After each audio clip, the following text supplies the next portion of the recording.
Hey guys, it's me. So we decided to go for a weekend dinner, which was beef Wellington, with all the additional sides of a cream spinach sauce, mashed potatoes, roast vegetables, and then a gravy mint, or a minty gravy, whichever way you want to look at it. Initially, we focused on the mushroom itself. All the details are on the descriptions on the screen. We allowed that to cool down. I then focused on the spinach and creamy sauce. Once that was done, put it to a side as well. In terms of mashed potatoes, pop them on boil whilst we were concentrating on the meat itself. We seared the meat very well.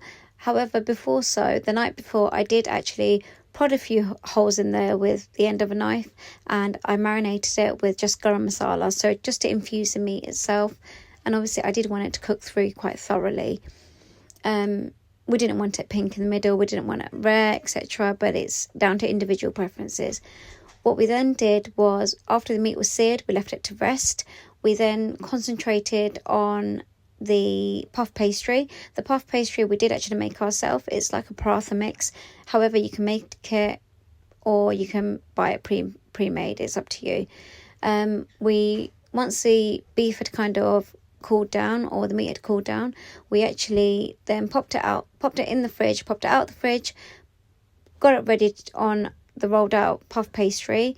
We closed the edges, we sealed it off well, and then obviously we did a lattice on top. Again, that's optional. However, I did do a little fancy little imprint, how my mum used to do our traditional pastries, or our pittas, or etc.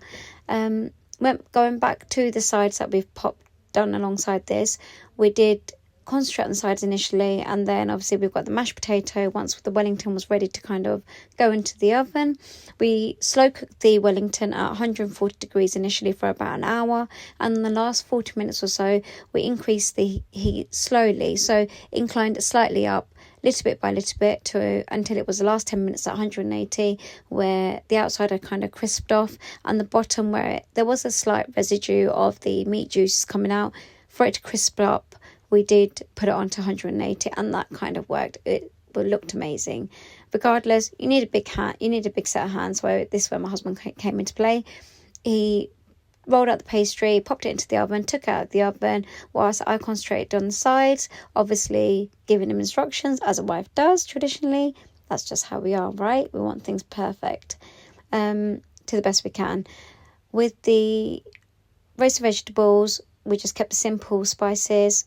Again, descriptions are all there. Once it was all done, out of the oven, enjoy.